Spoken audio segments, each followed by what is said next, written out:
Thank you so much for joining us and sharing all those details. We're going to leave it there and shift our focus to some international news coming in, where Germany's conservative leader Friedrich Merz is set to lead the nation after his party, Christian Democratic Union, bagged the biggest vote share in the country's general elections, defeating Olaf Scholz' center-left Social Democratic Party of Germany.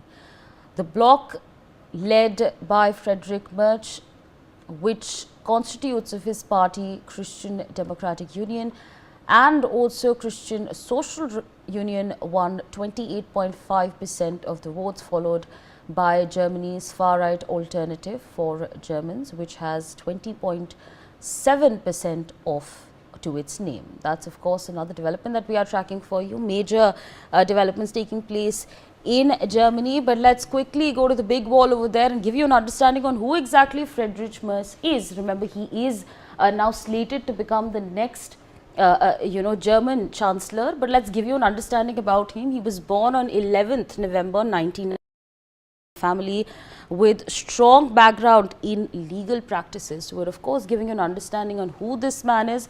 Remember, in Germany at this point of time, he's the person who's been spoken about the most. He finished law school in 1985, worked as a judge as well as a corporate lawyer. So again, when we talk about his background, again, a family of lawyers, and he also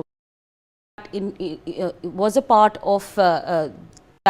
He entered politics full-time in 1989 when he was elected to the European Parliament. So again, in 1989, he made that shift. He entered the political field, established himself as a leading financial policy expert in the Christian Democratic Union Party, CDU. So again, 1989 was that big jump that he saw. Elected as the chairman of CDU-CSU parliamentary group in 2000, a chief rival of the Angela. Okay, let's go to the next detail. Elected as a deputy parliamentary group leader in 2002, resigned in 2004, giving up years-long power struggle with Merkel. So that's of course the person that we were talking about at this point of time. Gradually withdrew from politics, focusing on legal career. Left parliament entirely in 2009. So again, a massive, development in his life in 2009, but let's take you through more details. As the story developed, a corporate lawyer and multi-millionaire, served on the board of various companies, also a licensed private pilot who owns 2 airplanes. So again, we're seeing his multifaceted personality and of course his trajectory into politics. Announced a return to politics in 2018 after Merkel announced to step down, elected CDU leader in December 2021. So pivotal moment right over there in 2021, became designated candidate for Chancellor in September 2024, set to become Germany's next Chancellor as Olaf Scholz concedes defeat in 2025 elections. So again, ladies and gentlemen, this is the man that we are looking at this point of time, Friedrich Merz, who is going to become the next Chancellor. Developments that we are tracking for you closely from Germany. We've of course given you an understanding on who exactly Friedrich Merz is. Of course, this is the first time in many decades that Olaf Scholz has conceded defeat in, of course, the 2025 elections that have just taken place. 28.5% votes is the number that we are referring to at this point of time. Meanwhile, joining us at this point of time is Mr. Patikrit Pain, geopolitical expert. So thank you so much for taking out time and speaking to us on News X. The, of course, result that we have in front of us as far as Germany is concerned, was that expected in your assessment? It was on the expected lines, because there has been many policies which have been extremely counterproductive for Germany. Economy has become a major bone of contention. Germany had traditionally very strong economic ties with Russia. Now that is entirely into doldrums because of Germany's support for the conflict in favor of Ukraine in the Russia-Ukraine conflict, and being part of the countries with on Russia. Germany's energy, entire spectrum of energy was dependent on China, on Russia. because of the Nord Stream lines. So that is also into doldrums. Now there are huge challenges that the German society is facing because of relentless support that Olaf Scholz had for illegal immigration or legal immigration, you may also call it, which is happening from Middle East and other countries. That has resulted in societal divide. There has been large number of attacks on the ethnic Germans by these immigrants. So overall, if you look at it, whether it is the Ukraine war or the immigration policy or the fact that Germany spends very little on defense, each of these factors is playing a critical role in making a decision this time. So the conservatives were expected to do well. It's also very interesting to see that the far-right AfD party has got the second largest amount of vote, and invariably it is the fact. It is a fact that much like in United States, the conservatives are getting more prominent in the Western Hemisphere politics, primarily because of literally ridiculous,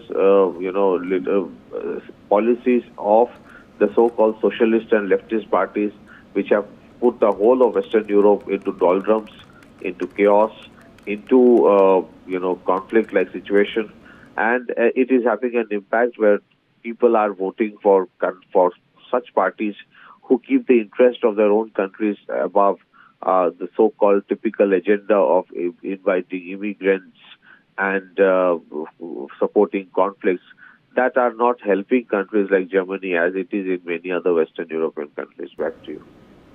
Right, absolutely, sir. With that, I'd like to thank you for joining us on the broadcast, sharing your perspectives. Meanwhile, joining us at this point of time is Mr. Sanjeev Srivastava, international affairs expert.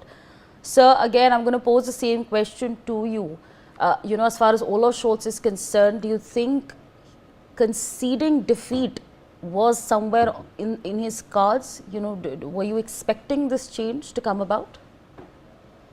Yes, certainly. I think the time, I think if he has not conceded yet, he will concede very soon.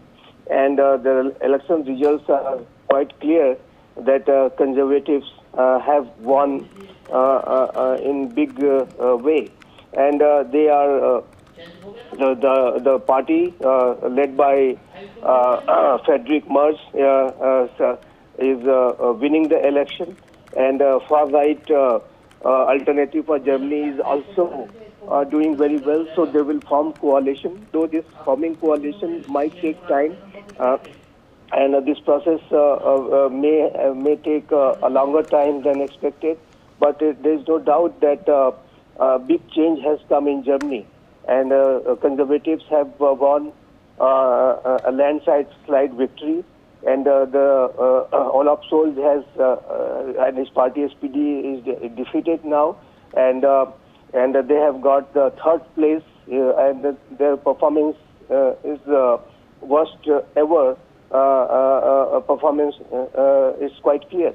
So there is no option for Olaf Scholz but to concede defeat, and it's quite clear that Friedrich Merz will be the next Chancellor for Germany. After coalitions are formed and all the processes are done. But whether it is Germany's party led by Merz and the other party, which is a far-right party, AfD, they have won in a big way. And this clearly shows that even in Europe, the conservative parties which are more nationalistic, they are the parties which are more focused on their national causes, national issues, are performing better. Similarly, like United States of America, in our country too, in India, Prime Minister Modi won the third time. Donald Trump has come back in power again. And now in Germany, we are seeing that conservative party and nationalistic parties are doing very well. So I think this shows the global trend in a way. That nationalistic conservative parties are performing much better, and the left liberal approach has been defeated. And like what we were listening, the comments by Meloni, the Italian prime minister, that what kind of treatment, what kind of message people are giving to the various left liberal approaches in the world clearly shows that people are not happy. The fruits of globalization, what the left liberal parties they had promised to the people, obviously they have not fulfilled their promise. People are disappointed, and that is why the people of the world, very many parts of the Absolutely, sir. Absolutely. With that, I'd like to thank you for joining us on the broadcast, sharing your perspectives with our viewers. We're going to leave it there and shift our focus to some more international news coming in, where US President Donald Trump has congratulated Friedrich Merz led Christian Democratic Union on their victory in Germany's national elections. He posted on his social media platform, Truth Social, much like the US, the people of Germany got tired of no common sense agenda, especially on energy and immigration that has prevailed for so many years. So again, developments that are taking place at this point of time. Aditya on the telecast with me. Aditya, again, the US President congratulating Friedrich Merz on his victory in the German elections. Take our viewers to the details. Shows, the wave of rightism, that is happening in the Western world at this point of time, be it Europe or United States of America.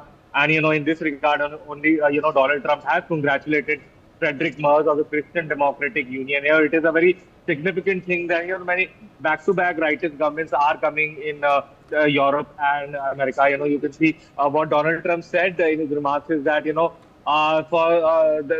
was no common sense for quite so many years. Specifically, he mentioned the areas of, the domains of energy and immigration. Now, because, rightist leaders are known for, closing the borders to outside aliens, So this will be very significant to watch now how Germany, treats the illegal immigrant, illegal immigrants that may be in Germany. Will the Germany now also follow the United States of America's path as far as the illegal immigrants is concerned, or the other path? This needs to be seen because as we know, this Friedrich Merz, who has won the elections, will significantly, is expected to follow on the path of United States of America. Now it needs to be seen from here on how the entire politics in the Germany changes with the new incoming government in. Yes, Sabri. All right, Aditya, thank you so much for joining us on the broadcast, sharing all those details with us. On that note, we slip into a very short break. Thanks for watching.